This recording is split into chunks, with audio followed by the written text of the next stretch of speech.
Allez, bonjour à toutes et à tous, ravi de vous retrouver pour cette nouvelle semaine de trading. On fait donc la préparation hebdo, brief hebdo. La partie crypto, me semble, a déjà été postée par Crypto Analyse, donc je ne vais pas revenir dessus, déjà pour ne pas perdre plus de temps que ça. Et de toute façon, vous avez plus ou moins à l'écran, donc je vais faire un résumé pour ceux qui ne veulent pas aller sur Crypto Analyse. Je sais qu'il y en a, donc on va quand même le faire très rapidement. Donc voilà les schémas qu'on avait pu identifier, des zones cluster assez simples. Ça se profile pour moi, résistance plutôt 8500, 8050, enfin considérez ça comme une zone, la zone des 8000 et la zone des 8005, 8006 qui sont les deux résistances de la semaine. Je vois difficilement les prix pouvoir aller bien plus loin que ça. On notera un petit niveau intermédiaire ici entre les deux, il y en a deux, d'accord. Ce sont donc des niveaux qui n'ont pas été retestés. Donc, ce sont des petits niveaux sur lesquels on peut chercher éventuellement des petits trades à sécuriser par contre rapidement. Voilà. C'est-à-dire que ceux-là, généralement, ils vont faire des petits retours vers les supports, mais c'est normalement là qu'on devrait trouver la possibilité de trouver des swings, c'est-à-dire des vrais renversements où derrière on casse plus les résistances. En tout cas, c'est là où il faut gérer votre risque. Si vous choisissez de prendre des signaux sur ces signaux intermédiaires, il faut être conscient que le stop doit absolument être placé au-dessus de la grosse résistance. Voilà. Ça va de soi. Ici, on a donc un petit niveau intermédiaire également, en dessous, juste là, à noter. Donc les 7008, pareil, à gérer au-dessus de la zone des 8100. Donc c'est-à-dire le stop doit être là si vous prenez les signaux sur ce prix-là. Mais ça peut être prenable quand même. Enfin bref, considérez cette zone-là de toute façon comme étant la zone dans laquelle c'est là où on cherche des ventes. Donc à partir de 7008 et évidemment sur chacun des niveaux intermédiaires identifiés. Vous avez les prix dans la marge là, voilà. Donc je vais vous les zoomer comme ça vous les verrez bien. Voilà, c'est donc tous les prix qui peuvent générer un intérêt vendeur, je pense, cette semaine. De toute façon, le choix est d'ores et déjà en train de se faire. Je pense, donc on est directement en cassure du plus bas du chandelier hebdo précédent, donc je pense qu'on est plutôt parti effectivement sur le scénario number one, à savoir on va d'abord chercher les supports, on va le regarder, l'Ethereum est en train d'aller chercher lui-même ses supports, 540, on y est sur l'Ether, donc il va falloir surveiller. Voilà. Maintenant, comme je vois que Bitcoin a encore de la place, du coup, patience, j'ai envie de dire, sur l'Ethereum. On va l'analyser juste après. Mais je sens que c'est plutôt ce scénario qui est en train de se développer. Donc le Bitcoin devrait aller chercher quand même ses 7000 et on va voir. Mais théoriquement, ici, il y a quand même un très fort cluster de support, on va dire, entre 7050 et 6750, donc ça fait une grosse zone de 300 et quelques dollars dans laquelle je pense que si vous êtes acheteur, si vous avez un sentiment acheteur, et encore une fois, je respecte tout sentiment, d'accord. Moi, en tant que trader, je suis pas stupide ni perma-bear ou toutes les conneries que je peux entendre à mon sujet en ce moment. Je suis juste un trader, c'est-à-dire que je dois choisir un camp et m'y tenir. C'est ce que j'ai fait. J'ai choisi le camp vendeur. Maintenant, ça veut dire quoi? Ça veut dire que quand j'ai des timings vendeurs, je me positionne. Quand j'ai des timings acheteurs, je gère mon risque. Là, c'est plutôt un timing acheteur, on est clair, donc on gère son risque. Moi, comme je vous ai dit, je me suis retrouvé bloqué la semaine dernière en ayant pris des profits ici.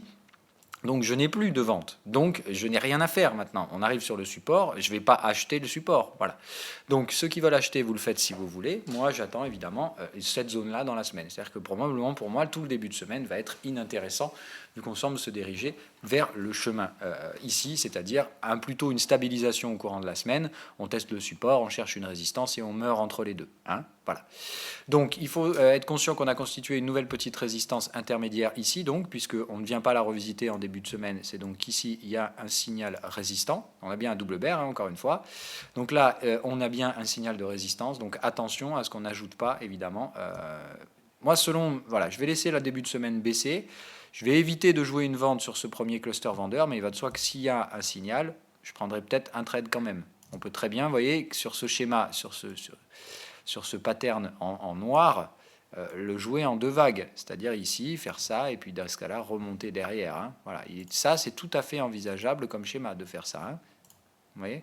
Donc ne vous imaginez pas non plus que c'est tout de suite gagné pour les acheteurs et que tout on va y aller en ligne droite. Voilà, moi s'il y a signal ici, je suis prêt à prendre un trade. Après celui-là, je le sécuriserai probablement plus rapidement que son homologue. Je pense que en cas de bottom ici, on n'échouera probablement pas sur la toute première résistance. Vous voyez, je ne pense pas qu'on soit parti dans un schéma comme ça. Mais encore une fois, je prendrai la vente ici et elle sera sécurisée. C'est-à-dire qu'une fois sécurisée, je garderai un petit solde vendeur, puis s'il est chassé, il est chassé. Voilà. Mais il va de soi que dans une tendance baissière, on peut casser les supports sans problème. Donc moi, pour l'instant, les résistances, si elles procurent des signaux vendeurs, je les prends.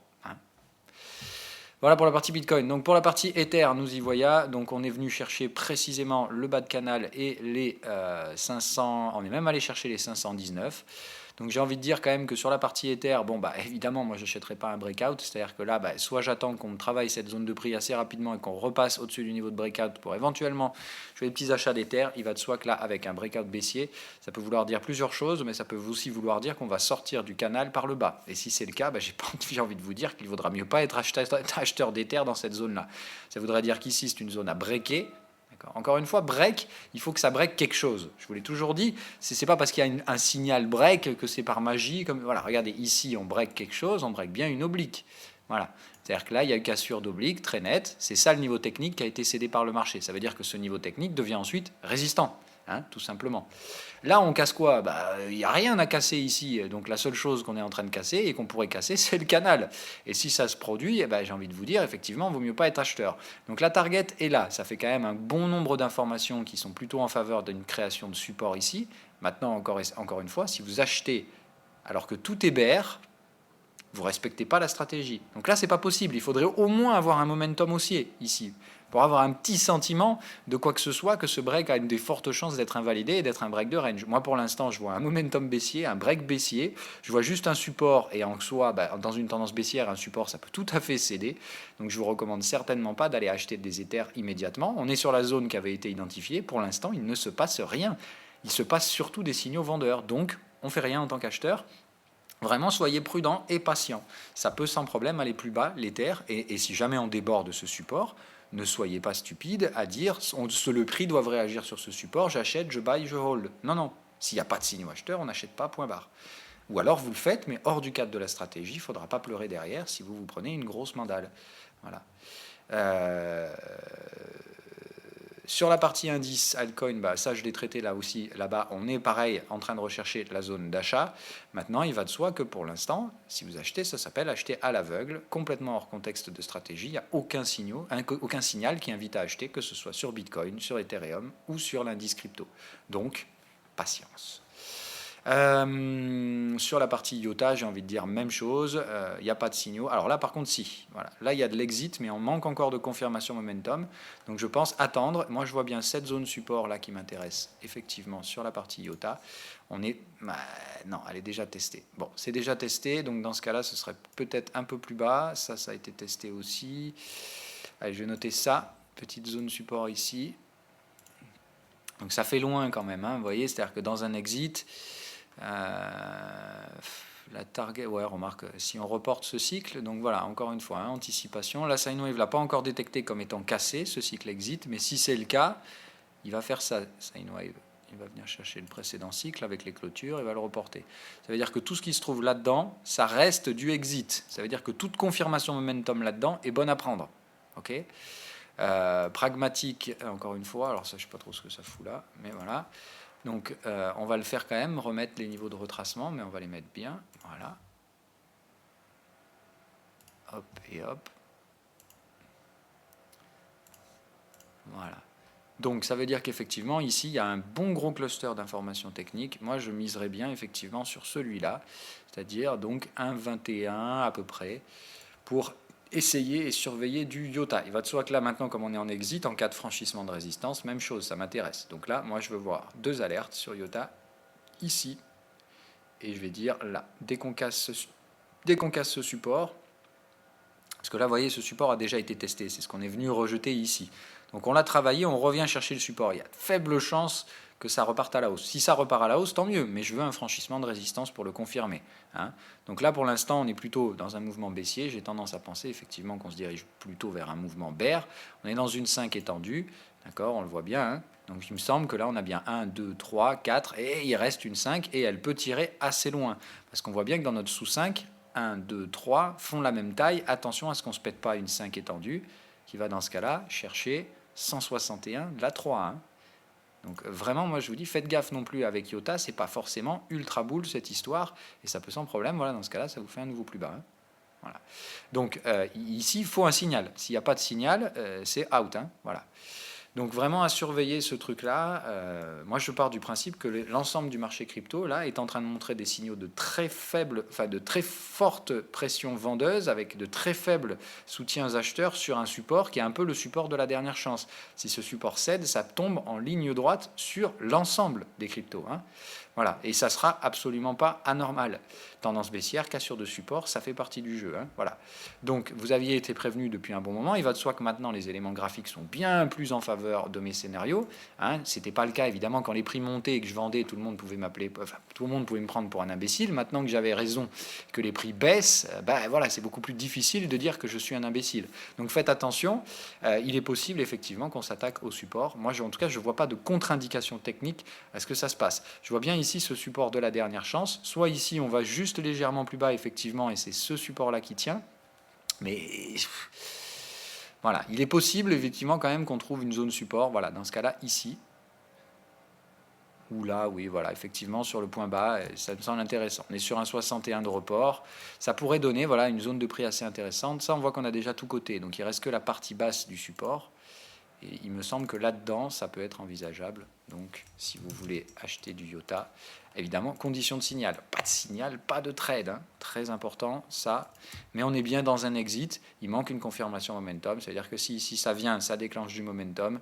Je pense qu'il faut attendre quand même des reversements de chandelier, c'est-à-dire attendre d'avoir une structure de chandelier. Peut-être, par exemple, si la pattern qui est déclenchée est juste une pattern de survente, vous voyez, un peu comme on en a eu une là. Ici, ça survend, mais c'est bien, on a une morning star. C'est-à-dire que, vous voyez, ici, j'aurais été plus confiant d'acheter à la clôture de cette bougie-là plutôt que d'acheter la clôture de la bougie en survente. Maintenant, encore une fois, vous faites comme vous voulez en termes de gestion de risque. Mais comme, voilà, moi, j'attendrai à avoir une confirmation d'une structure de chandelier en retournement sur cette zone-là. C'est-à-dire, ça vient, ça teste, soit ça donne une pattern bull, bear, div, ce que vous voulez. Ça semble se profiler vers une divergence. Maintenant, j'aimerais bien voir une divergence, mais avec une structure de chandelier type, pas dark cloud cover, mais enfin voilà. Apprenez vos structures de chandelier, mais effectivement, soit un rami, soit voilà, une structure de renversement haussière ici sur cette zone-là, très précisément, et pas en dessous. Ça m'intéresserait éventuellement pour des petits achats. Mais des petits, hein, ça restera hautement spéculatif et il va de soi que si on se fait défoncer sur les supports, il ne faudra absolument pas hésiter à donner les stops et à laisser baisser les prix. Encore une fois, il s'agit d'acheter, mais moi si je peux acheter à 0,8 au lieu d'acheter à 1,42, ça me va très bien, hein, voilà, qu'on soit bien d'accord. Allez, pour la partie crypto, je vais passer à autre chose assez rapidement. On va aller surveiller les autres marchés qui sont en portefeuille. Le gaz, ça pète les 1300. Je l'avais tellement senti venir celle-là. Comment vous le dire? Donc voilà, là on arrive par contre sur les premières zones qui m'intéressent moi en tant que support. J'ai bien un double boule ce matin. Première chose, je mets en pause. Hop, voilà, une première chose faite. Toujours sur des leviers spéculatifs, hein, mais voilà, j'avais donc identifié déjà la semaine dernière cette zone.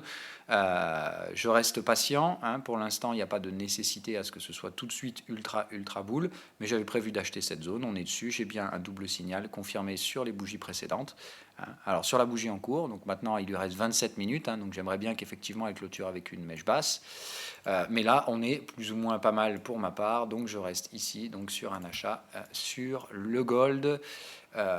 C'était la stratégie, hein, je la respecte simplement sans poser plus de questions que ça. Je pense qu'on est en train de chercher un point 2, je ne sais pas s'il se trouvera ici ou là. Je ne serais pas surpris, hein, que le point C vienne jusque là, mais vraiment pour emmerder le monde. C'est-à-dire en fait on monte ici et puis au final ça passe pas, on vous démonte un peu la tronche derrière, on vient juste racler les stops sous ce bottom là, je serais vraiment pas surpris qu'il fasse ça. Voilà, maintenant encore une fois je vous l'ai dit, le timing c'est que ce soir il faut avoir, je pense, il faut avoir des achats gold, des ventes indicielles, au cas où, parce que ça peut merder sans problème demain. Rappelez-vous, c'est donc le scénario qui est en cours pour ma part sur les indices, dont on va parler juste après, voire même immédiatement. Donc allez, on va jeter un œil immédiatement à la tronche de nos indices, qui, sans aucune surprise, monte aujourd'hui. Encore une fois, ça ne me surprend absolument pas. Je vous ai dit, ce marché n'est plus un marché. Par contre, attention, quand il va le redevenir, ça va faire mal, hein. C'est ce que je vous avais prévenu, c'est ce que je vous avais dit. Donc ce marché est clairement maintenant manipulé, anormal. Les actions de prix n'ont plus rien à voir avec de la logique. Il s'agit bien d'un marché purement piloté. Maintenant, attention, le pilotage, c'est ce qu'on appelle une intervention de marché, une distorsion. Ça crée une distorsion sur les prix. Et une distorsion, ça ne peut pas durer indéfiniment. C'est toujours, ça se termine à un moment donné, et à ce moment-là, vous prenez le double effet qui se coule dans l'autre sens. C'est pour ça que ça m'intéresse, moi, de vendre les indices aujourd'hui, parce que je pense qu'on est sur ce point de non-retour où la manipulation ne peut plus perdurer.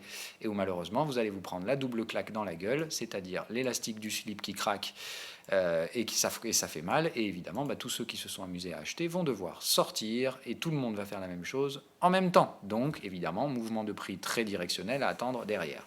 Donc encore une fois, la manipulation, je pense qu'elle a la possibilité de nous tirer jusqu'à la zone des 2550-60.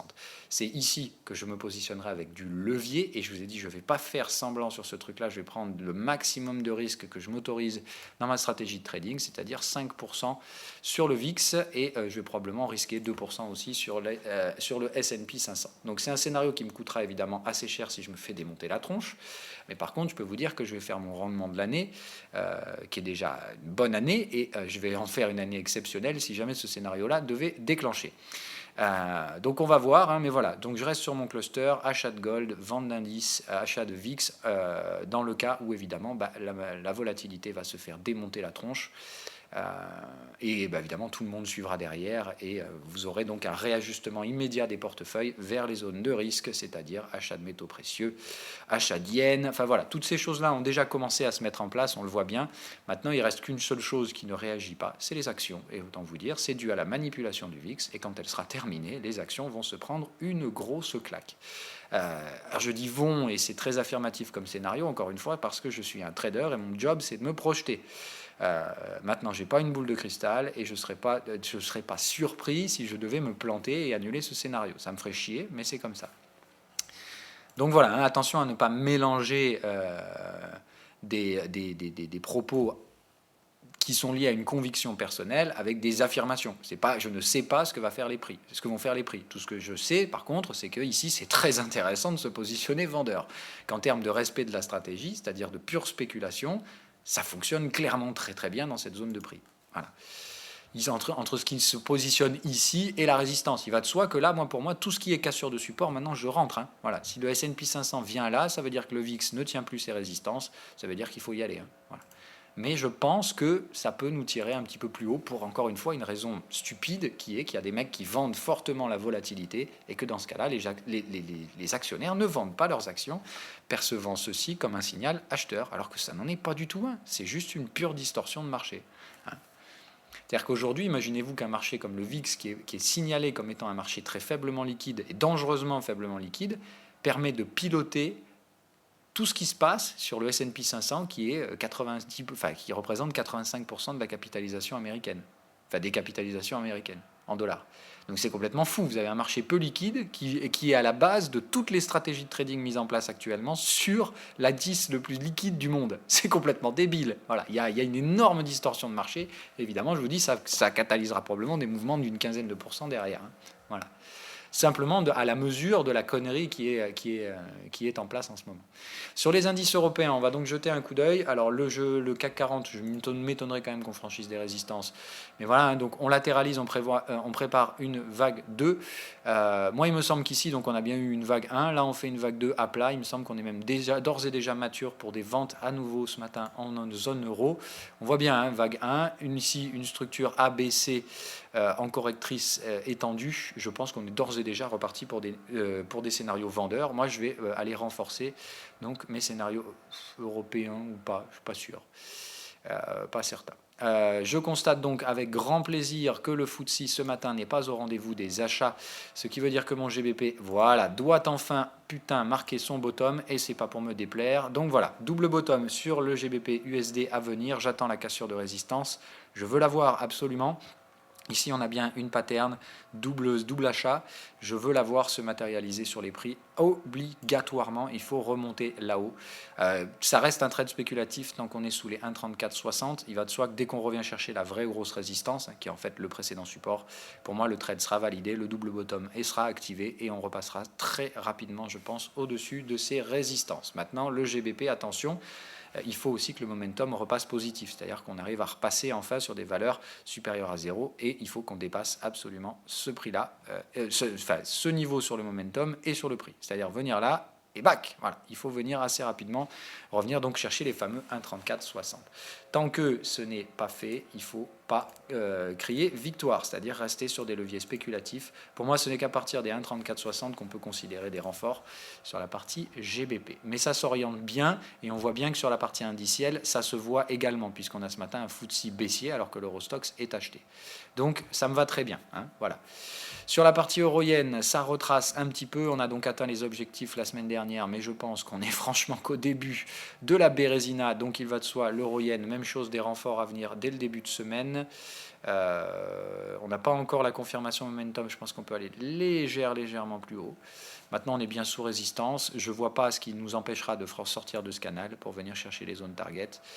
Donc voilà, on est dans un break. Moi, je dirais quand même un peu de prudence, ou en tout cas ici, une vente, mais avec un levier qui permettrait de remonter jusqu'à un peu plus haut. C'est-à-dire, on pourrait théoriquement revenir jusque-là. Ce ne serait pas une contre-indication en soi. Donc il faut garder un stop quand même assez distant, je pense, donc sur la partie euro-yen. Mais là, je pense que des premiers renforts sont d'ores et déjà envisageables en début de semaine. La UDNZD, voilà, échec sous la résistance, cette fois on est bon. On a eu l'excès, cette fois c'est un exit. Donc moi j'ai suffisamment pris de profit, donc je ne déclenche pas de nouvelles prises de profit, mais je pense que là on a bien la confirmation de la fin de notre deuxième impulsion haussière. On peut donc en étudier la structure. Donc ici, vague 1, la vague 2 dynamique, donc avec un point B au-delà du point d'origine et un point C sous le point B, c'est-à-dire une consolidation étendue. Voilà. Ah bah j'avais déjà mis. Voilà. Donc on échoue sur 127% de la vague 1 précisément. On a respecté le timing du canal de la vague 1. Il faut donc s'attendre à ce qu'on ait très probablement une vague 5 étendue derrière. Ah non, on s'est installé au-dessus, mais 127, ça ne suffit pas pour une vague étendue. Hein. Donc il y aura probablement une vague 5 étendue à la suite de ce schéma de hausse. Il faudra donc maintenant constituer, attendre de trouver le point 4. D'accord, qui est généralement assez profond et qui peut revenir jusqu'en overlap de la vague 1, c'est-à-dire il faut s'attendre à ce que la 4 puisse éventuellement revenir jusque-là, voire même jusqu'ici. Hein. Ce ne serait pas du tout en contre-indication. Donc là, il faut être prévoyant qu'on peut très bien donc faire un schéma qui préparerait une vague 5 étendue, c'est-à-dire qu'après deux belles impulsions, le marché corrige plus profondément. Et dans ce cas-là, je pense que là, on a terminé notre 3, qu'on va faire une 4, probablement par là. Okay, une 4 assez profonde. Hein. On a eu une 2 très peu retraçante. Il me semblerait normal qu'on ait une 4 qui le soit beaucoup plus. Derrière, par contre, si c'est le cas, si on a overlap 4 et 1, la 5 sera une vague étendue. Elle fera 161 de la 3. Autant vous dire qu'elle ira probablement chercher les premières targets swing. Et évidemment, elle cassera le canal. Hein. Voilà, c'est-à-dire que là, le canal 2-4... Ça, c'est encore une fois anticipation, c'est la prochaine étape. Au sommet de la 3 sera donc brisé par la vague 5. Et c'est donc ici qu'il faudra passer en levier max. Ok. Voilà. Ce qui semble de toute façon logique. La vague étendue, c'est la vague qui racle les stops des opposants. Il va de soi qu'il n'y aura aucun opposant sur la UDNZD si on se met à franchir cette zone résistante. Vous voyez, quand on franchit ça derrière, ce sera porte ouverte jusqu'au sommet et au débordement de ce sommet. Donc la vague 5 étendue derrière, elle a tout son sens. Voilà. Donc encore une fois, prudence. Moi je pense que la UDNZD, ça y est, on a quand même atteint des premiers bons niveaux en termes de valo. Maintenant, je ne vois pas de raison de paniquer. Hein, voilà. Moi c'est clair, mes prix de revient sont par là. Hein, donc autant vous dire, je vais carrément renforcer quand on sera là. Mais pour l'instant, je pense qu'il faut laisser retomber la pression sans se poser plus de questions que ça.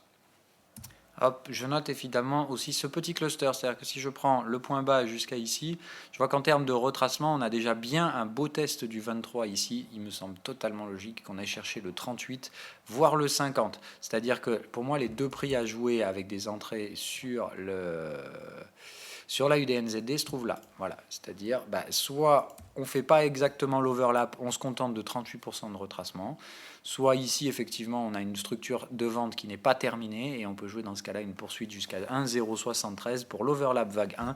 Là, clairement, ici, c'est très intéressant de se positionner boule. Par contre, c'est un prix qui n'a aucune justification technique autre que l'overlap. Hein. Voilà. Donc ici, évidemment, c'est acheter. Il faut absolument un signal. Là, on voit bien qu'il y a un dernier support. Moi, je commencerai à acheter les signaux ici. Il va de soi que si on vient là, il me faudra un signal fort de reprise acheteuse pour me positionner. Mais c'est donc entre le 38 et le 50% que je pense les acheteurs vont reprendre la main sur la partie AUD-NZD. Donc maintenant, je dirais un peu plus de patience, de la prudence là-dessus. Pas de raison de sortir un gros cash, c'est-à-dire que si vous avez déjà fait vos prises de profit partielles, ce que vous auriez dû faire si vous avez respecté la stratégie, bah là en fait il n'y a plus rien à faire. Si ce n'est être patient, garder une exposition acheteuse, parce que si les prix remontent et débordent le cycle exit, il faut repasser acheteur. Voilà, donc je vais mettre une alerte ici également. Si on revient chercher la résistance, c'est qu'il n'y a pas de vendeur et qu'il faut reprendre le train acheteur pour laisser pousser et aller chercher dans ce cas-là 161 de la vague précédente. D'accord. Même si là, je pense honnêtement que la structure est bien en épuisement, on a tous les signaux, exit confirmé. Pour moi, il y a bien ici formation d'une résistance qui se catalyse tout là. Voilà. Encore une fois, respect de la stratégie, c'est-à-dire que là, il n'y a pas de coup à compliquer la situation. On a bien ici un harami baissier, un avalement baissier. C'est ça la structure qui permet le renforcement, qui permet le renversement. Donc il y a bien ici constitution de prise en main des vendeurs. Ici, il y a beaucoup plus de demandes vendeuses qu'acheteuses et du coup, on ne passe pas. C'est simplement ça, ce qu'on appelle une résistance. What else? Donc on a traité les indices, le VIX, on ne le regarde pas, donc toujours toujours au sein de la pattern. Donc c'est-à-dire que pour moi, pour le VIX, il n'y a que deux choses qui m'intéressent. Soit on sort d'ici par le haut, et on s'affranchit de la résistance, et dans ce cas-là, la pattern est terminée. Les vendeurs de volat n'arrivent pas à tenir, et du coup, ce TP ici, c'est le signal qui dit qu'ils sont sortis. On est bien sur un double signal acheteur, donc il ne faut pas jouer non plus les justiciers. Si jamais ils sont sortis ici, ils ne tiendront plus les résistances, et encore une fois, je vous dis, ce sera la fin d'un cycle de manipulation, de distorsion de marché qui amènera ça évidemment réciproque derrière.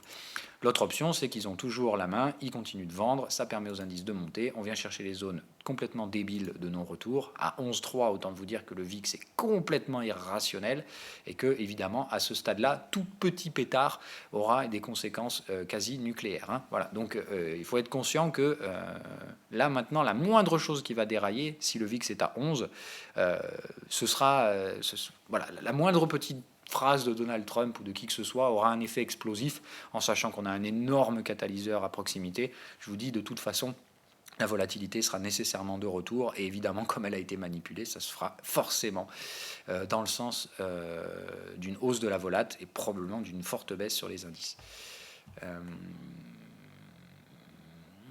Les junk bonds, donc à surveiller, même chose. Alors ça, c'est un marché que moi je ne traite pas, donc il n'est pas proposé. Mais il y a des trackers ETF qui permettent de jouer les junk bonds. Maintenant, bon, moi je le fais pas. Et donc là, par contre, sinon, il y aura un trade effectivement intéressant en cassure de support avec un stop sous la précédente résistance, sous ce double bear. Mais là, en cassure de support avec un stop là, ça me semble très intéressant de jouer un décrochage ultra violent des junk bonds. La même chose, la réplique que la baisse indicielle du début d'année sur les junk bonds sera suivie, je pense, sans grand problème. Là, ça fait quand même une chute de 35 à ici. Ça fait un bon moins 4%. On est sur de l'obligataire, donc encore une fois, c'est des marchés qui peuvent être tradés avec du levier car faiblement volatile. Vous voyez, les junk bonds, c'est pas un truc qui du jour au lendemain peut vous décoller ici et vous foutre 4% à la hausse. Voilà, c'est pas du tout un Bitcoin. Junk bond, ça baisse, mais c'est faiblement volatile, c'est de l'obligataire. Voilà. Donc il faut bien être conscient que voilà, un truc comme ça, vous pouvez y mettre un levier facile de 3. Ça veut dire que sur cette baisse de 4%, vous récupérez 12% de gain. Voilà, ça me semble totalement normal. En plus, en rentrant là avec un stop au-dessus de la résistance, ça fait un stop à 0,70. Donc vous voyez, c'est totalement en concordance avec un levier 3. Ça veut dire que le levier 3 vous coûte 2%. Ça me semble pas du tout stupide. Voilà, donc ça fait entre guillemets 2% de risque pour plus de 12% de gain derrière. Ça me semble totalement rémunérateur et intéressant comme stratégie de trading. Bien entendu, il faut attendre le signal de décrochage sur les junk bonds. Moi, je ne le traderai pas, encore une fois, parce que je vais acheter le VIX, vendre les indices. Je ne vais pas non plus me positionner sur tous les tableaux corrélés. Ce serait un petit peu dangereux. C'est l'erreur que j'ai faite l'année dernière. Je n'ai pas envie de recommencer cette année. Le gaz, tiens, il faut qu'on en parle. Alors, ça tergiverse, mais vous voyez qu'on est quand même sorti du canal, donc je pense que ça reste acheteur. Voilà, là on a un bon double boule qui se met donc en place à valider. Pour l'instant, le momentum n'est pas encore en confirmation. Enfin, je vois bien la petite croix, donc c'est tradable, mais encore une fois, il faut garder un stop un peu large. Maintenant, il me semble que le gaz, ça reste quand même bien orienté. La prochaine échéance, elle est le 6 juin, je crois, 6 juillet. Ça laisse pas mal de place. Voilà, non, oui, 6 ou 16 juin, je crois. Donc la prochaine échéance de gaz, elle est assez loin. Je pense qu'on aura toutes les chances d'éventuellement donc avoir une atteinte des prochaines targets. Maintenant, il faut s'affranchir de cette zone-là. C'est là où on a la seule résistance, encore une fois, en daily. Ici, ce sont les derniers prix où il y a encore du volume à exécuter. Au-dessus, c'est le soleil, c'est-à-dire qu'après, ça part en ligne droite. Maintenant, il ne faut pas non plus être ultra agressif. Je vous rappelle que si ça ne décolle pas ici, on est dans une structure ABC, et là, j'ai vraiment pas envie de rester acheteur si ce marché devait retomber. Mais encore une fois, il n'y a aucun signal qui l'indique. Je pense qu'on a toutes les chances d'aller chercher déjà les 3,10, enfin les 3,01, pardon, et puis après on voit si on arrive à déborder jusqu'à éventuellement donc la target, les 3,08, 3,09. Arrivé là, je pense qu'il faut quand même commencer à penser à réduire un peu la voilure sur la partie gaz. Et par contre, si on dépasse 3,90, ça veut dire tendance haussière, ça veut dire qu'au-dessus, c'est libre, que tout est ouvert. Le momentum est bien haussier, d'accord, on le voit bien. Les signaux sont tous bears, étonnamment. Toutes les patterns sont baissières sur le momentum, ce qui est assez inquiétant, puisque Sine Wave lui aussi est bear. Par contre, bon voilà, je vois bien graphiquement qu'on a quand même un momentum qui a des oscillations haussières, avec le prix qui a également des oscillations haussières. Donc à surveiller. Mais évidemment, si ce machin-là devait retomber, il faut accepter donc de déclencher les stops. Il y a déjà des gains partiels encaissés, donc c'est un bon scénario qui est bien développé. Maintenant, on est en phase où soit le trade va vraiment valider et développer tout son potentiel à la hausse, soit malheureusement, il n'y a pas de relais acheteur, ça ne trouve pas, on retombe. Dans ce cas-là, je pense qu'il faut laisser sortir les stops. Sur les autres actifs que je surveille, je regarde. Alors attendez, on a eu des NZD, je vais le remettre en surveillance. L'US Oil, alors ça, comment ne pas... J'ai envie de pleurer quand je vous dis ça, non, je déconne, je m'en fous. Mais voilà, moi je suis rentré à peu près par là, donc sur la zone des 70-72, je vous avais donné un trade assez intéressant à prendre, avec une invalidation au-dessus du sommet. Moi évidemment, stupide comme je suis, n'ayant pas de signaux vendeurs, d'accord, puisqu'ici on était simplement en contre-pied du break haussier, je me suis dit ok, on est sur support, je vais probablement avoir un prix intéressant. Hop, quand j'ai vu mon premier signal là, vous voyez, hop, quand j'ai vu ça sur mon momentum, je suis allé voir sur l'UT inférieur, j'ai bien eu un signal de TP. J'ai donc exécuté la stratégie, encore une fois, je ne suis pas sorti sans rien, je suis sorti parce que j'ai pris un signal très agressif de sortie et je me suis dit, bon allez, je vais sortir là, on est sur ma target, je sens qu'ils vont nous la foutre à l'envers, je préfère prendre un gain tant qu'il est là, et voilà ce qui s'est passé derrière. Le signal que je n'avais pas, c'est-à-dire le signal vendeur Sine Wave, je l'ai trouvé le lendemain, c'est-à-dire breakout baissier. En 2 jours, on est venu chercher la target. En une journée, on est venu chercher la target, on l'a enfoncé encore de nouveau ce matin. J'ai les boules, voilà, donc c'est clair, j'ai complètement les boules, parce que là, je suis complètement hors contexte maintenant pour prendre quelques ventes que ce soit, donc je ne peux qu'espérer maintenant que la tendance se termine, qu'elle revienne faire un pullback ici dans la zone des 70, et que ici, évidemment, je puisse reprendre une vente. Donc pour l'instant, je suis mort, donc j'attends. J'ai les boules, vraiment, parce que du coup, j'ai récupéré un 2 et quelques % de gain, moi. Voilà, même pas 2% de baisse, alors que le trade aurait pu m'en proposer plus de 6, 7. Voilà. Et c'était pourtant un scénario anticipé. Donc ça me fait chier en fait quand je vois un truc et que je le rate, tout simplement parce que j'ai été un petit peu trop agressif. Mais encore une fois, après, ça reste un gain. Et je préfère me planter en prenant des gains. Voilà. C'est-à-dire qu'au choix, si je dois choisir, je préfère rater des trades et prendre des gains et ne pas tirer tout le potentiel du trade, même si je l'avais vu, ce potentiel. Et voilà, c'est toujours mieux que de se rater en prenant une perte, qui fait également partie du jeu. Donc, mais voilà, l'US Oil, c'est dommage. Par contre, je vous fais remarquer quand même une chose, quand l'US Oil se prend 7%, le fait que les indices montent toujours, il y a un vrai gros problème. Les indices ont bénéficié de la hausse du pétrole. Pourquoi, quand ça baisse, ça ne baisse pas sur les indices? Encore une fois, c'est une distorsion de marché. C'est-à-dire que les choses sont toujours positives sur le marché action, et quand derrière vous avez la contrepartie de l'effet positif, il n'y a pas l'effet négatif. Donc il y a un gros problème. Il va y avoir un énorme rattrapage d'effets négatifs à faire sur les actions tôt ou tard. Maintenant, encore une fois, je l'ai dit, on ne lutte pas. Si le VIX continue de s'écraser, que Wall Street part en bulle, faut pas vous dire ça va s'effondrer, il faut vendre. Si Wall Street va chercher son sommet historique, il faut les laisser faire, les imbéciles. Le risque, c'est qu'il y ait une bulle. Mais dans ce cas-là, il faut être conscient que qui dit bulle dit que derrière c'est crack. Donc il ne faudra pas traiter la bulle, mais il faudra traiter la suite comme un crack. Mais cette fois, un vrai crack boursier, et comme je vous l'ai dit, pas une petite consolidation. Et on va de soi que là, si Wall Street s'amuse à faire ça et à s'affranchir du sommet historique pour aller chercher, je ne sais pas. Encore une fois, comme j'ai dit, dans une bulle, après tout devient stupide. Après, c'est soit on visera 3002, 3005, toutes les choses comme ça.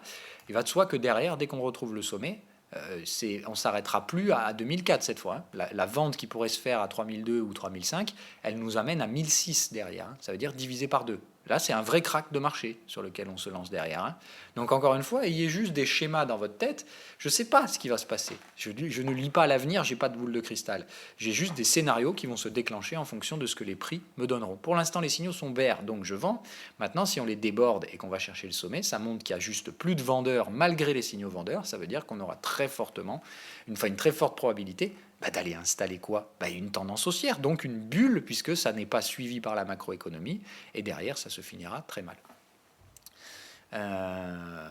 Je regarde s'il y a autre chose. Donc la partie GBP, on en a parlé, Euroyen, on en a parlé. Les actions, voilà, ça suit le scénario indiciel. Donc je veux dire, il va de soi que si les indices devaient déclencher à la vente d'ici demain soir, en amont du GDP, donc du PIB américain, je donne pas cher de la peau de tous ces machins-là que je vends. Hein. Boeing, Netflix, Nvidia, Facebook, Apple, Tesla, tout ça, ça va se ratatiner la gueule en puissance. Ils vont tous lâcher du moins 15, moins 20. Hein. C'est-à-dire qu'ils vont surperformer la baisse indicielle qui est attendue de l'ordre de 15%. Autant vous dire que toutes les gigacaps, elles vont se prendre des moins 20. Quoi, hein. Voilà.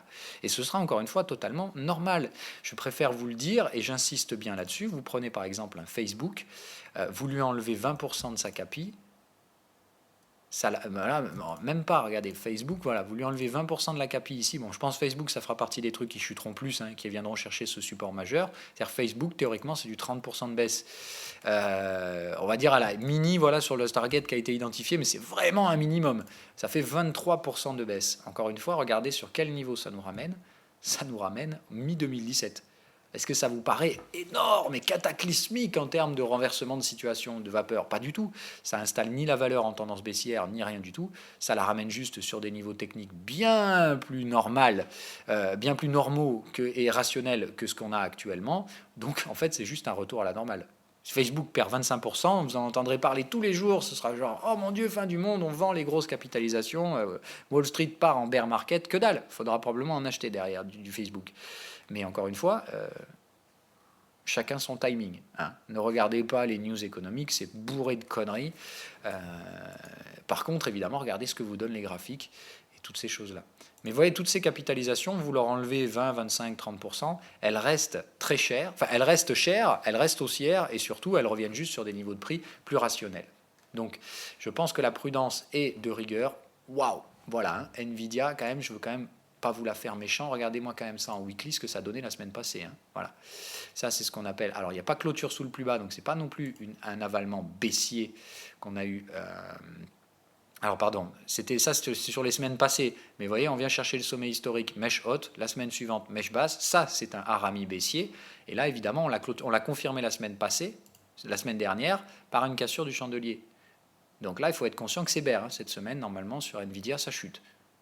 Donc normalement, c'est cette semaine que Nvidia déclenche, c'est cette semaine que je prends mes renforts sur Nvidia. Moi, dès qu'on passe, évidemment, je vous dis, en confirmation bear, c'est-à-dire dès qu'on défonce le plus bas du chandelier weekly précédent, je passe sur des renforts sur Nvidia. Je vais d'ailleurs mettre immédiatement mes alertes. Voilà, dès qu'on passe là, c'est renfort Nvidia. Je vais le mettre... Sérieux? Ok. Bon, j'ai été gourmand en alerte.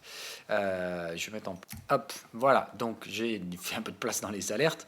Donc, Nvidia, hein, voilà. Ici, dès qu'on revient chercher 241 et compagnie, donc je joue des breakout baissiers en confirmation du trade de vendeur, donc pour des renforts sur cet actif-là.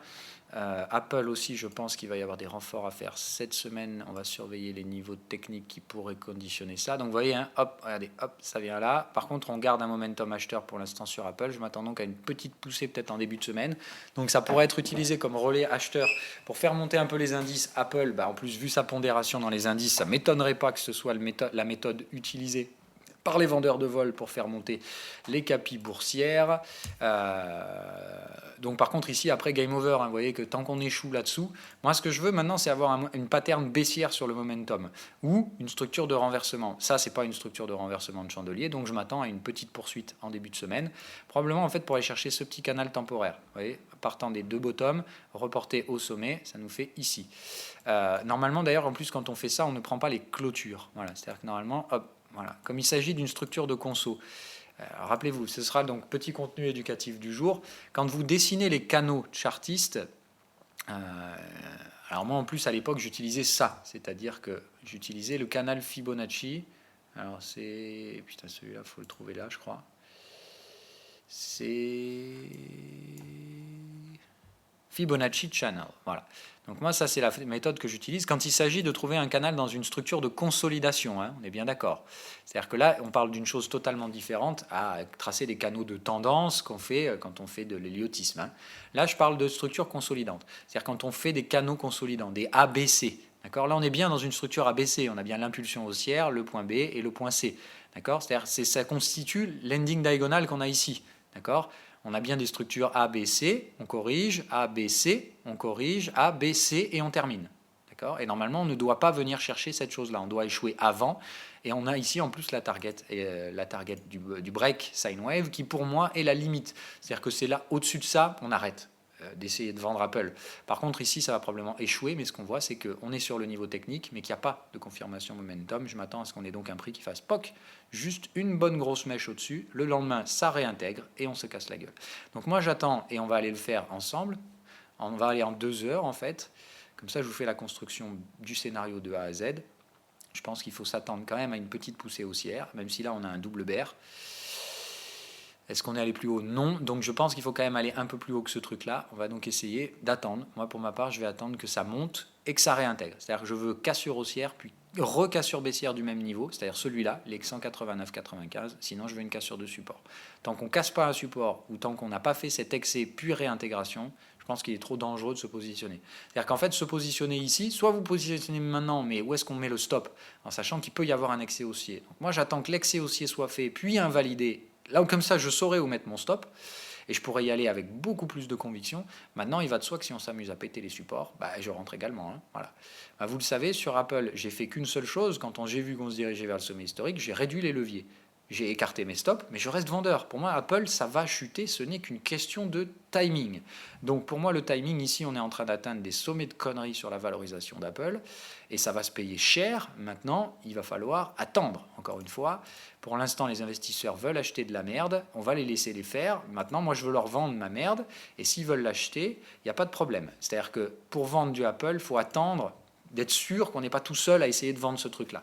Pour l'instant, j'ai l'impression, je me sens un peu seul à essayer de vendre Apple. Encore une fois, c'est mon problème. Moi, mon job, c'est d'anticiper ce que fait le marché. Je ne peux pas précipiter le timing. Souvent, je vais être en avance et un peu trop en avance. Je pense que c'est le cas pour l'instant sur Apple.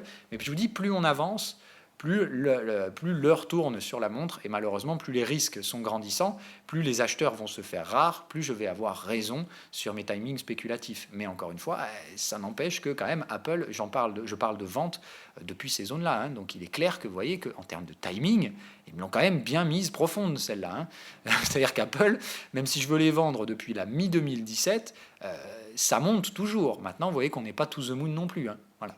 Donc il faut quand même rester pragmatique. J'ai peut-être tort sur la recherche du sommet, mais plus on monte, plus les signaux deviennent agressifs. Ici, je vendais des TP, là, je vends du exit, là, je vends un excès au-delà d'un exit, ce qui veut dire que derrière, si ça, c'est bien le faux signal que j'entends, c'est-à-dire que ça va devenir un signal vendeur, parce que là, dès qu'on réintègre ça, ça devient un signal vendeur, ce faux break. Hein. C'est-à-dire que là-dessous, ça veut dire contre-pied. Et puis, comme derrière, on est déjà sur des structures d'épuisement et de fin de tendance. Et encore une fois, là, on n'est pas sur de la fin de tendance gentille sur Apple. On est sur de la fin de tendance initiée depuis le début du cycle économique en 2009. Donc, autant vous dire que quand ça va corriger ce truc-là, c'est minimum 120 $ et que ça ne va pas être beau. Hein, il faut vous attendre à ce que la sortie elle soit brutale, que d'un coup, tout le monde dise « Oh mon Dieu, mais Apple, c'était de la merde en fait. Et on a acheté ça hors de prix pour rien. » C'est exactement ça qui va se passer, mais encore une fois, je ne sais pas quand. Hein. Je ne sais pas si c'est exactement ça qui va se passer, mais c'est le scénario que je développe. Je pense comme d'hab que je ne vais pas me planter, mais que j'ai peut-être eu un petit peu tort sur un timing un peu trop agressif en entrant dès le début de l'année dernière dans un marché complètement manipulé qui a donc poussé plus loin que la normale sur les valorisations à l'achat. Mais évidemment, encore une fois, ça sera sanctionné et je pense qu'Apple sera parmi les plus gros à se faire, sera parmi les plus grosses pertes des indices dans les prochaines semaines, si baisse il doit y avoir. Hein. Voilà. Apple, ça risque très probablement de lâcher au courant des prochaines baisses là, d'indiciels un bon 25-30%. Là où les indices n'en lâcheront que 15-20. Hein. Tout ça pourquoi? Tout simplement parce que le Russell, d'accord, le Russell 2000 est bien haussier. C'est-à-dire que les petites capis, vous voyez que les signaux ne sont pas des signaux extrêmement alarmants. Je pense que sur les petites capis, on risque de lâcher pas grand-chose. Peut-être que du 7%. Pour moi, les small caps, c'est le upside des prochains mois pour les indices. C'est-à-dire que elles vont probablement juste consolider un petit peu, là où les grosses caps vont se faire massacrer.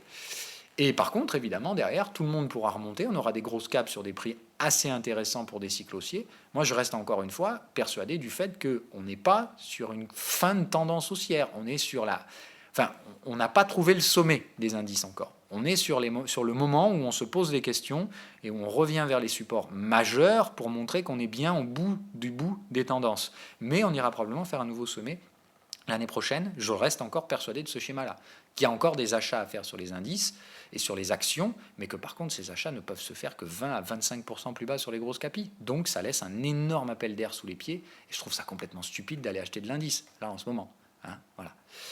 Allez, bref, parenthèse refermée. De toute façon, c'est encore une fois un schéma où j'espère que si vous suivez les émissions tous les jours, vous avez bien compris ce qui se met en place depuis des semaines. C'est juste que il faut être patient et attendre le bon timing pour récupérer ses gains. On a bien évidemment, comme anticipé, le plafonnement sur la partie taux. D'accord, donc sur la partie taux de court terme, sur le marché repo, on a bien donc la constitution du support. Attendez-vous donc à ce que ça tente un petit coup de monter. Et puis évidemment, je pense que on va commencer à baisser. Ça va essayer d'acheter sur le premier support. Le problème, c'est qu'on sera à 2%. Il n'y aura plus de relais sur les prix réels. C'est-à-dire que là, soyez conscients, on va y regarder le schéma. On est bien là. Là, je pense qu'on a fait le point bas. On est en train de remonter. La prochaine phase, c'est que les taux repassent au-dessus de 2% sur le court terme, donc sur le repo. On installe la tendance haussière ici en weekly. Ça veut dire que derrière, il n'y aura pas de retournement baissier sur le repo.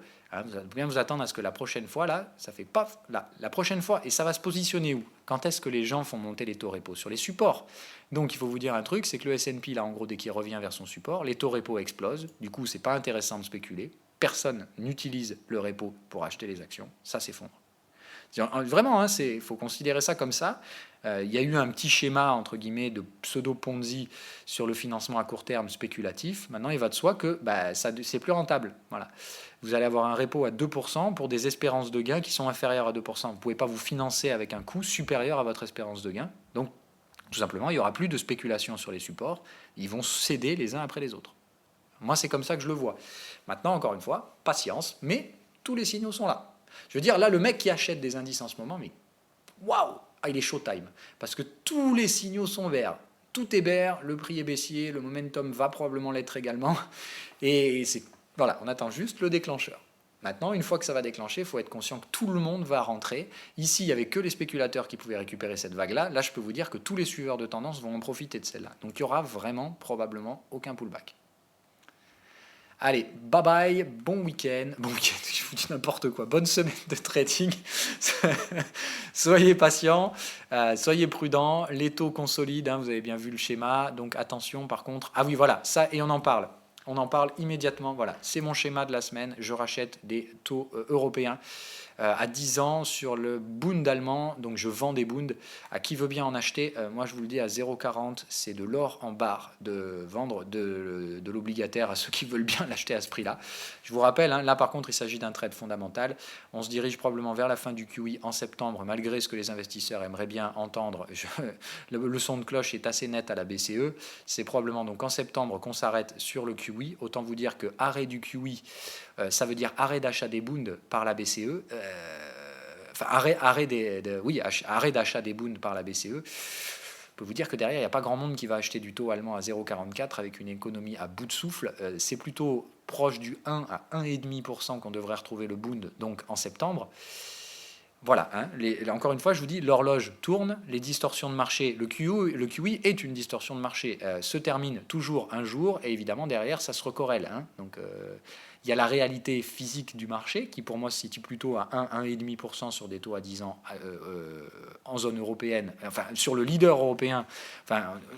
Et encore, ce ne sera pas vraiment le leader européen, l'Allemagne, parce que soyez certains que ça va se dégrader dans pas longtemps, ce truc-là. La France est le leader européen plus que l'Allemagne. Mais ça, on s'en rendra compte dans les prochains mois, encore une fois. Donc les taux à 10 ans allemands vont probablement en prendre plein la gueule dans pas longtemps. Et autant vous dire que si on doit se retrouver au-dessus de 1, et comme je vous dis, comme il y a eu distorsion, on va probablement aller chercher les 1,5 sur des mèches, sur des courtes périodes, mais on ira probablement chercher au moins 1,25, voire 1,35, voire 1,50 sur les 10 ans allemands. d'ici quelques mois, puisque ça se compte en mois, là on compte même plus en trimestre, puisqu'il s'agit de passer l'été, et puis on va dire entre septembre et décembre, on sera probablement en train d'aller chercher les 1,40. Donc passer de 40 à 1,40 en 3-4 mois. Et moi, vous me proposez 40, je les prends. Hein. Voilà, clairement, j'achète là du Bund. Enfin, je vends des Bund, il n'y a pas de souci. Voilà. Maintenant, je suis encore contre la BCE, mais la BCE, elle commence à avoir le dos au mur, puisque les investisseurs savent ce qui va probablement se passer dans les prochains mois. Arrête de suivre la BCE. Donc là, je sais qu'il y a probablement des gens qui, comme moi, sont en train de vendre les Bund, même si la BCE continue de les acheter. Hein. Voilà. Encore une fois, quand la distorsion de marché prendra fin, vous pourrez être sûr que ça va recorréler violent et que les Bund, il vaudra mieux les avoir à la vente.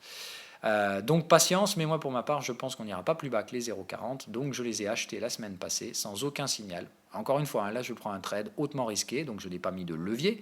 Hein, mais il est clair que j'ai acheté des Bund, j'ai vendu des Bund la semaine dernière sur le niveau précis, tout quand on était sous les 0,40. Hein, voilà, c'est pas compliqué. Voilà, moi j'ai acheté quasiment tout en bas là. Voilà. Donc je les ai achetés quand on était ici. On a bien le double signal bullish. Pour moi, c'est acheteur ce truc-là et je vois pas. Il peut y avoir des petits pullbacks, il n'y a pas de souci, mais encore une fois, pour moi, la dynamique à terme, elle reste acheteuse, donc je reste acheteur de mes Bund, vendeur de mes Bund et acheteur de métaux allemands, sans grande paire. Voilà, donc je reste là-dessus pour l'instant en tant que ça valide pas de levier. Il va de soi que je mettrai du levier ensuite, puisqu'on est sur de l'obligataire, donc c'est faiblement volatile et je peux sans problème donc mettre des leviers, mais pour l'instant, patience. Pour de fait, cette fois, c'est bon. Bonne journée, bonne semaine. On se retrouve demain. Ah non, pardon, évidemment, j'allais encore oublier de répondre à vos questions. Donc, je vais le faire. Alors, hop, je m'y attelle immédiatement. Donc, merci pour vos remerciements. Encore une fois, c'est très gentil. Je vous donne mon temps sans aucun problème et je ne vous demande rien en contrepartie. Donc, c'est très gentil de remercier ceci.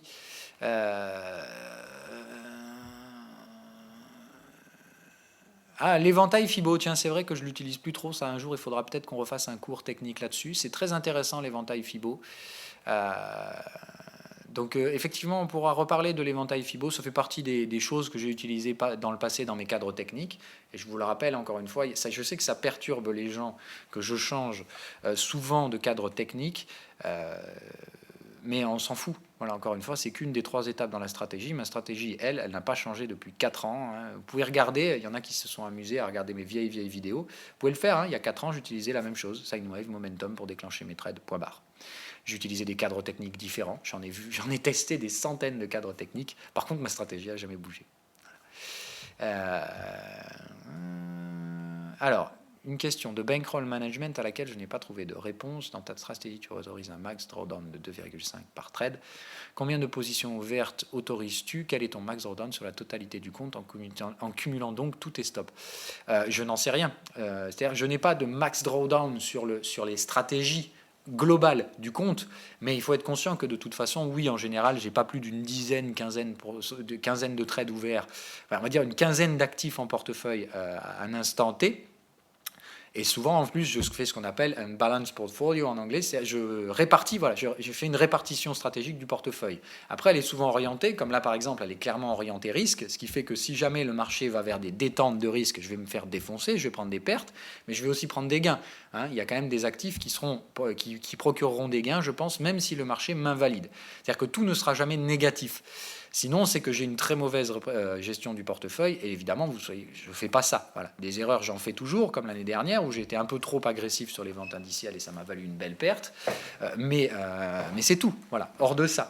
Donc évidemment, 2,5%, c'est par actif. C'est-à-dire que quand je traite un actif, je ne perds pas plus de 2,5% dessus, sauf cas extrême, où là, par exemple, comme le VIX, je suis prêt à risquer 5% sur le VIX, mais parce qu'on est dans un cas très particulier, où on est dans une manipulation de marché, qui est un contexte bien spécifique, dans lequel je m'autorise de prendre un petit peu plus de risques, mais je ne le fais ça que si le VIX vient à 11,2, c'est-à-dire sur la zone qui pour moi est le point de non-retour, où dessous on est complètement hors sol, quoi.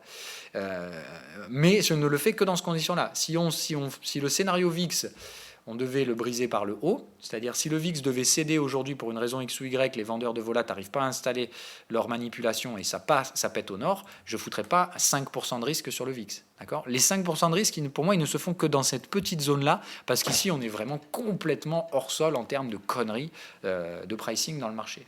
Et là, je suis prêt évidemment à prendre plus de risques dans ma stratégie pour évidemment prendre beaucoup plus de profit derrière. Mais ça ne peut se faire que dans ce cadre-là. C'est-à-dire qu'il y a toujours les règles sont faites pour être respectées, mais il y a toujours des contextes dans lesquels il faut adapter. Ce qui fait un bon trader, c'est pas simplement d'avoir un cadre technique stupide, enfin d'avoir une stratégie où vous résumez une stratégie en 5 lignes et vous appliquez toujours ces 5 lignes. Non, il faut avoir un cadre très simple, mais il faut comprendre qu'après, ce qui fera que vous serez meilleur dans le temps, c'est effectivement toutes les petites modulations que vous apporterez à votre modèle management. Mais ça ne vient qu'avec le temps. Voilà. Et donc oui, le max drawdown, théoriquement, dans le pire des scénarios sur la totalité de mon compte, ça peut être 25%. C'est-à-dire que dans un scénario complètement noir, où j'aurais fait un boulot merdique, c'est-à-dire que j'aurais eu un portefeuille très orienté, et que j'aurais en plus choisi ça dans le mauvais sens, et que tous mes stops se déclenchent, effectivement, je ne peux pas théoriquement perdre plus de 25%. C'est-à-dire 2 mois de boulot. Voilà.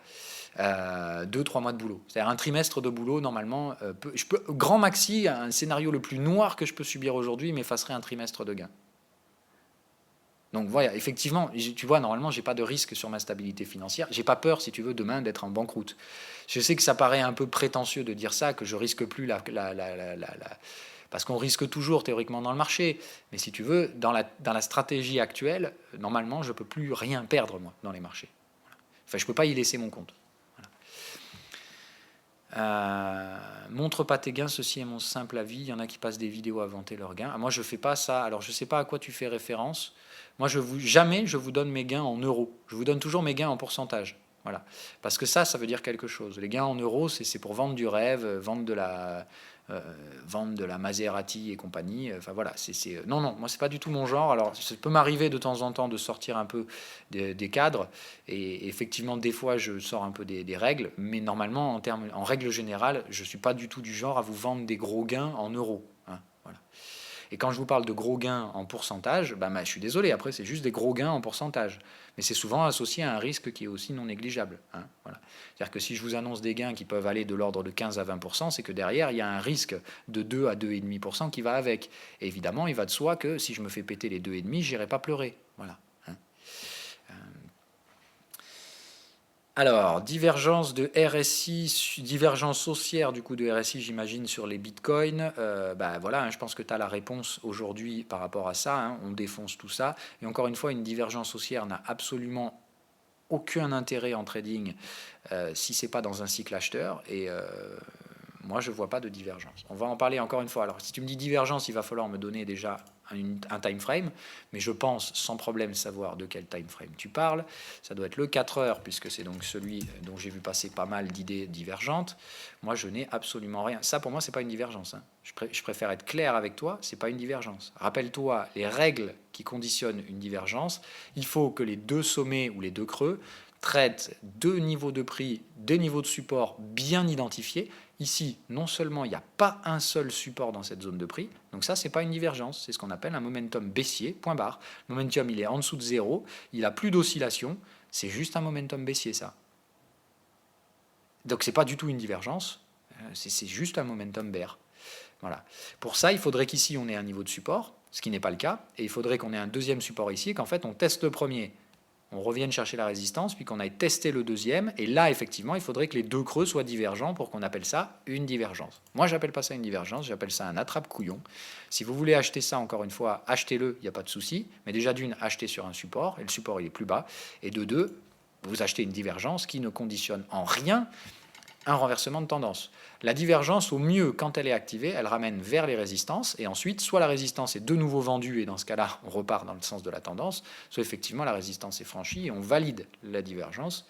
Mais encore une fois, ça fait beaucoup de si. Il faut déjà qu'on arrive sur le support, que le support tienne, il faut que la divergence soit bien présente, il faut que le marché la voie, la traite, et qu'ensuite ça remonte vers les résistances, et qu'on franchisse la résistance. Donc je te laisse imaginer le nombre de cases à cocher avant d'arriver à un renversement de tendance sur le Bitcoin. Pour moi, je pense qu'on échouera avant même d'avoir rempli la moitié de ton carnet de commandes. Enfin, la moitié de ton carnet de ta checklist. Donc franchement, pour moi, le Bitcoin, ça reste baissier, point barre, jusqu'à ce qu'on m'ait prouvé le contraire.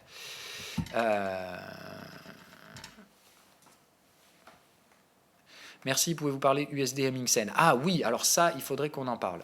Ça, c'est vrai, tu n'es pas le seul à m'en parler en plus du MXN, et c'est vrai qu'il faudrait en parler. Donc, c'est USD MXN. Tac, tac, tac. Alors moi, je vais prendre le forex.com. Voilà. USDMXN, on va se le rajouter. Effectivement, lui, c'est vrai que je vais le mettre en surveillance. Bon, maintenant, il est un peu tard, hein, les tendances se sont bien développées, mais il va de soi que là, on est sur de l'exit, on est sur un signal boule. Je pense que là, il n'y a pas de support. Donc, tu vois, le support est plus bas. Là, on a testé ce support et on est déjà en train de glisser dessous. Le momentum n'est plus acheteur. Donc là, je pense qu'il faut attendre le support suivant sur la partie USDMXN, essayer de se positionner par là. Donc ici, ce serait une entry buy dans le sens de la tendance, mais au sein d'un correctif. Donc c'est un trade où il faut sans problème récupérer ses gains ici. C'est-à-dire que là, c'est TP max ici sous la résistance. Alors target max à la résistance, mais je dirais que moi je prendrai mes gains ici. C'est-à-dire que je ne jouerai pas un truc trop agressif. Tu vois, je ferai un achat sur le support, TP sous la résistance au sein du correctif, et évidemment, théoriquement, A, B, C. Tu vois bien le correctif, vague 1, 2, 3 en cours, il reste donc 4, 5 à faire vers ce support ou celui-là. Donc attendre ce support ou celui-là, attendre d'avoir un signal sur ce support ou sur celui-là pour acheter. Il y a déjà sine wave, donc il faut attendre juste une confirmation du momentum, donc probablement un excès de momentum, soit vers cette zone-là, soit vers cette zone-là. Dès que ça confirme le momentum, achat, pour jouer donc un repli vers cette résistance qui me semble être toute désignée déjà comme candidat pour tout ça. L'invalidation, évidemment, elle se fera sous le support. Hein. Si on casse le cycle boule, c'est que c'est pas normal. Donc là, ici, il y a bien invalidation du scénario ici. Okay, donc tout simple, hein, achat, TP, ça fait un ratio 2 pour 1 dans le sens de la tendance, mais au sein d'un correctif. Donc il faut absolument prendre un TP max ici. Ce n'est pas ce schéma-là qu'on achète, puisqu'on laissera donc le marché faire un, théoriquement, ça se dirige vers 5 vagues de baisse, donc structure typique A, B, C. Et derrière, évidemment, le point C, ici, on peut racheter avec beaucoup plus de conviction. Et évidemment, là, on peut tenir les positions. Mais là, il me semble que c'est juste un correctif à prendre. J'espère avoir répondu à ta question. Donc là, on était sur un scénario 4 heures, hein, donc ce n'est pas le time frame que j'utilise, mais tu peux totalement, du coup, appliquer la stratégie en 4 heures. Mais tu vois qu'en 2 heures, on arrive plus ou moins aux mêmes conclusions, et en 2 heures, ça semble même très franchement annoncer effectivement ce support-là comme étant le plus intéressant. Mais pour l'instant, patience. Voilà. Donc là, tu attends, il n'y a rien d'autre à faire sur la partie USD MXN que d'attendre d'avoir une confirmation de momentum. Autre question, pardon. Alors, tu n'as pas parlé, donc ça on a fait. Merci, est-ce que je peux poser une question de noob? Je vais shorter les cryptos, d'accord, mais comment faut-il faire pour shorter les indices? Alors, il faut avoir accès à ces trucs-là. En France, ce qui est bien, c'est qu'on a donc des dérivés qui s'appellent les CFD, qui sont très intéressants parce qu'en termes de prix et de coût de financement, c'est pas très cher par rapport aux ETF. Donc tu fais comme tu veux. Hein, voilà. L'ETF est un moyen. En fait, des moyens, il y en a plusieurs. Effectivement, tu as trouvé les bons moyens. Il y a CFD, Futur et ETF, qui sont les moyens qui te permettent de mettre à profit des ventes indicielles. Maintenant, chacun a des moyens différents. Le Futur, tu vas traiter exactement le contrat, mais je ne te le recommande pas si tu n'as pas un capital suffisant. L'ETF, c'est utilisable totalement. Il y en a qui sont compatibles en plus avec les OPCVM, c'est-à-dire que vous pouvez traiter ça sur vos assurances vie et compagnie. Donc ça peut être utile pour ceux qui ont des capitaux en épargne sur des assurances vie ou des supports de ce style, ou des PEA, hein, ça fonctionne tout à fait. Et après, que faut-il utiliser? Et les CFD, c'est l'option où si vous avez de la liquidité, vous ouvrez un compte de trading CFD et puis ça vous permet de traiter les actifs à vous comme vous voulez. Voilà. L'avantage et inconvénient de chaque, c'est simple. Le futur, c'est lourd parce qu'il faut avoir beaucoup de capitaux pour traiter un contrat futur. Le CFD, c'est l'avantage pour donc, la simplicité de la chose. Et l'ETF, ça peut être utile, effectivement, mais c'est plutôt sur du swing. C'est-à-dire que ça peut être utile là dans le cadre de scénarios que j'ai anticipé, puisqu'on est bien sur les time frames qui peuvent être mis à profit via des ETF. Maintenant, encore une fois, pour moi, la simplicité, c'est le CFD. Mais c'est mon choix personnel. Après, vous faites comme vous voulez. Nvidia, du coup, je t'ai répondu. Nat. Comment peux-tu savoir que les vagues d'Elliott ne sont pas en fait des vagues? J'en sais jamais rien. Encore une fois, Elliott, il n'y a pas de certitude. Elliott, c'est un cadre. Le but, c'est simplement de se limiter à quelques prix pour trader. Je vous l'ai toujours dit. Hein. Si vous vous amusez à penser tort ou raison, vrai, faux dans la partie cadre technique, vous êtes à côté de la plaque. L'objectif, c'est simplement de réduire la zone d'action sur les prix que vous allez trader. C'est simple, c'est vraiment ça le but d'un cadre technique. Avoir tort ou raison, on s'en fout. Voilà. Jouer à qui a eu le meilleur décompte elliottiste, c'est vraiment de la débilité de débutant. On s'en fout. Voilà. Le but, c'est juste que vous limitiez les prix sur lesquels vous allez intervenir et que vous en effaciez au moins 80%. Voilà. Alors, je parle jamais du silver, oui, parce qu'ils sont pour moi pareils et que le silver est beaucoup plus neutre et dangereux. Maintenant, moi, je préfère le gold parce que plus volatile et plus facile pour gérer son risque, mais c'est encore une fois un choix personnel. Voilà, donc ça comme vous voulez. Hop, tu devrais rajouter Steemit dans tes réseaux sociaux. Poster des vidéos sur DTube et être rémunéré en Steam. Ouais, je m'en fous. Alors voilà, moi honnêtement, je fais pas ça pour faire du pognon. Hein. Sinon déjà d'une, je vous vendrais des abonnements pour le contenu éducatif. Si je voulais faire du pognon, hein. C'est là quelle est la valeur ajoutée, moi en fait. Je pourrais en fait vous donner les indicateurs gratos et vous vendre des formations. Hein. Voilà, faire le schéma classique. Je vous vends une formation. Soit je vous vends un package à 5000 balles avec vente de rêve pour vous dire je ferai de vous un trader en quelques mois. Soit l'option numéro 2, c'est je vous fais payer un abonnement de 50 balles par mois et je vous dis je vais faire de vous des traders, mais il faut que vous restiez chez moi. Voilà. Soit tout simplement, je fais comme je fais, je vous donne tout gratos et je vous fais simplement payer les indicateurs. Le pire, c'est qu'en plus, je vous fais le speech anti-commercial qui vous dit, vous pouvez totalement vous en passer de mes indicateurs, c'est pas essentiel. C'est sûr que c'est une aide graphique, mais c'est clairement pas obligatoire. Vous pouvez sans problème appliquer ma stratégie sans les indicateurs. C'est un bonus qui vous simplifie la vie, mais encore une fois, c'est pas une obligation, quoi. Moi, je vous vends pas mes indicateurs comme étant une nécessité obligatoire pour devenir un trader en disant si vous prenez pas mes outils, vous pouvez pas devenir trader. Ah, mais carrément pas, quoi. Donc, encore une fois, je pourrais vous enfumer la gueule, mais j'en ai rien à foutre. Donc, aller sur Steemit, sur les réseaux sociaux pour être rémunéré en Steam, je m'en fous. J'ai pas besoin de rémunération excédentaire. Voilà. Je ne fais pas ça pour l'argent parce que si c'était le cas, croyez-moi, j'aurais bien d'autres raisons bien plus évidentes de vous piquer votre pognon. Ce qui n'est pas mon objectif, encore une fois. Sinon, je vous dis, j'aurais une stratégie commerciale bien différente de ça. Voilà. Je ne me mettrais pas à l'envers du système si je cherchais à faire du pognon. Voilà. Pourrais-tu me dire sur quel broker tu conseilles de trader les indices? Je n'aime pas, c'est une réponse qui revient souvent, d'ailleurs elle fait partie des... Je vous l'ai mis dans les questions récurrentes dans le Discord. Je n'aime pas vous orienter sur le choix d'un broker.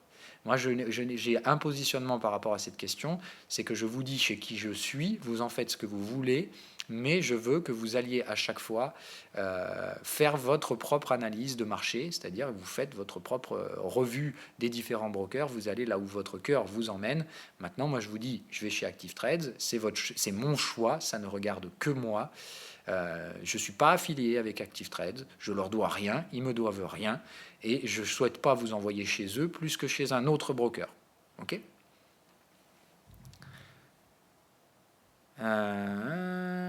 Ok, donc ça c'est pour répondre à la question.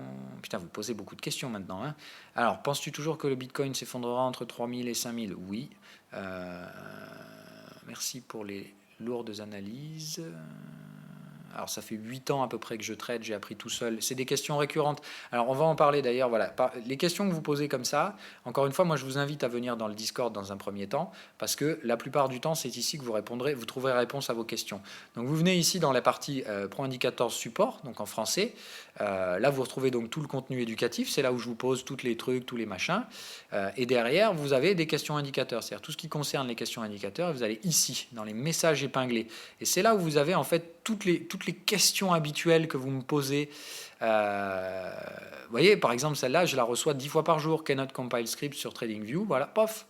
WTF, il vous a fait un post qui vous explique comment sortir de ça. C'est vraiment tout con. Hein, voilà. Vous avez ici, en fait, toutes les questions qui ressortent vraiment tout le temps. Toutes ces questions-là, il faut que vous les ayez déjà lues, en fait. Voilà. Parce que ça vous évitera déjà d'une de tomber dans les problèmes qui sont associés à ces questions. Ça vous apportera les réponses la plupart du temps. Et vous voyez que les questions courantes, il y en a en ce qui concerne les indicateurs, en ce qui concerne la stratégie, même chose. Vous venez ici, il y a plein de problèmes. Voilà, par exemple, moi, j'arrive pas à trouver un bon cadre technique, ou je galère à apprendre Elliott. Voilà, réponse à la question, vous avez tout là-dedans. Je veux acheter, mais je n'ai que des signaux vendeurs. C'est un truc tout con, voilà, ça vous arrive souvent. C'est des questions que je reçois souvent et j'essaie d'y répondre là, comme ça vous avez les réponses à ces questions. Et vous avez donc dans les questions libres, et celle-là évidemment elle y est, et je vous l'ai donc dit, quel bouquin tu recommandes, ça on me le dit toujours, voilà, quel est ton parcours, donc je vous donne mon parcours ici, et quel broker choisir, j'y réponds également ici. Donc voilà, quand vous avez des questions de ce style, pensez d'abord Discord, c'est pour ça qu'on a créé ce truc-là, pour que la communauté puisse vous aider, et puis que les questions les plus récurrentes puissent être traitées de façon semi-automatique. Et après, évidemment, moi je traite les cas spécifiques derrière. Voilà, je reste présent, hein. Le but, c'est pas de dire vous allez sur Discord et je veux plus entendre parler de vos problèmes. C'est juste que la plupart de vos problèmes sont souvent les mêmes que les autres, et vous faites gagner du temps à tout le monde en allant chercher les réponses directement ici dans ces messages épinglés. Voilà. Et puis évidemment, si vous avez un autre problème, vous posez la question ici. Si vous avez une question sur la stratégie, vous la posez là. Soit quelqu'un va venir vous répondre, soit moi aussi. Hein, voilà. Mais il y a des gens qui surveillent sur ce Discord, moi y compris, les questions qui sont posées, et on s'entraide. Voilà, c'est comme ça. Hein. Allez, bye bye. Parenthèse refermée, pardon. Je regarde quand même s'il y a toujours des trucs en termes de questions. Tout ça, c'est encore les questions sur le brief de l'autre jour. Oui, il y a 3 jours. Et vous en avez posé des questions cette fois. Alors, retournement concernant les paires avec le CHF. Le CHF, comme c'est un actif, comme c'est une devise typique recherchée pendant le risque, c'est normal que ça soit recherché, tout comme le yen. Maintenant, moi, encore une fois, j'ai choisi déjà pas mal de facteurs de risque dans mon portefeuille. Je ne vais pas ajouter de trader le CHF. Mais c'est totalement normal, encore une fois. Hein, donc, il n'y a pas de contre-indication à trader le CHF. Mais encore une fois, si vous avez un portefeuille comme moi assez orienté risque, ne mettez pas toutes vos billes dans le sens du risque. Alors, ça, où est-ce que je me renseigne sur les achats d'ETF? J'ai tout simplement vu un article. Hein, voilà, c'est-à-dire que j'ai vu encore gros volume d'achats d'ETF sur la semaine passée. Je suis allé regarder le truc. Quand j'ai vu les montants, ça m'a rappelé ce que j'avais vu plusieurs semaines auparavant, quand on était sur les sommets en janvier, où j'avais vu même chose, des articles avec des gros volumes d'ETF hors normes qui avaient été positionnés juste avant l'effondrement. Donc voilà. Hein. Après, moi, si tu veux, moi, dans ma tête, j'ai plusieurs points et je fais des connexions. Hein. Donc c'est juste ça, c'est comme ça que je crée des scénarios. Peux-tu être explicite sur les junk bonds? Je ne comprends pas ce que sont ces bonds, ils sont financés. Non, rien à voir, ça n'a rien à voir avec le financement et repo. Hein. Repo et junk bonds, ce sont deux choses différentes qui, pour moi, font partie du même scénario, c'est-à-dire qu'ils pointent tous les deux vers un scénario futur allant dans la même direction, qui est donc un effondrement des actions. Enfin, pas un effondrement, mais une correction profonde des actions brutales, un retour du risque non prévu par... que tout le monde ne prévoit pas pour l'instant, sauf effectivement ces marchés-là, le repo et le junk bond, qui indiquent clairement que le risque va revenir, au contraire, alors que tout le monde pense qu'on va vers une tranquillité sereine pour la fin de l'année. Donc les junk bonds, je vous l'ai dit, ce que c'est qu'en fait ce sont tous les actifs obligataires, donc obligations soit corporate, soit d'État, mais c'est surtout du corporate, et ce qu'on appelle le junk bond, c'est tout ce qui rémunère beaucoup, c'est-à-dire qu'il y a des taux de retour sur des taux d'intérêt très hauts, tout simplement parce qu'il y a beaucoup de risques. Le taux d'intérêt sur un emprunt, il est proportionnel au risque associé à cet emprunt. D'accord, évidemment, plus votre entreprise elle est en difficulté financière, plus vous devez financer, plus votre intérêt, votre charge en intérêt est grande quand vous voulez vous financer sur les marchés, quand vous émettez des obligations d'entreprise. Donc le junk bond, généralement, c'est les obligations d'entreprise qui sont un peu en difficulté, quoi. C'est-à-dire que quand on veut prêter du pognon à une boîte qui est un peu en difficulté, c'est qu'on est super chaud sur la vision future de l'avenir et l'amélioration de l'économie. Quand on vend les junk bonds, c'est qu'au contraire, on se déleste du risque, c'est qu'on n'est pas trop en confiance sur le fait que l'économie va super performer et qu'on va vers les 30 glorieuses. Si on allait vers les 30 glorieuses, vous verriez pas les junk bonds vendus. C'est ça qu'il faut comprendre. Hein. Même chose que sur le taux du repo. Le financement à court terme et le financement spéculatif, il ne serait pas en train d'augmenter brutalement actuellement, il ne serait pas en tendance haussière si on allait vers les 30 glorieuses. Ah, il me semble que tout le reste, c'est traité. Je me souviens de certaines questions qu'on avait déjà vues. Donc, je vous souhaite pour de bon une bonne semaine.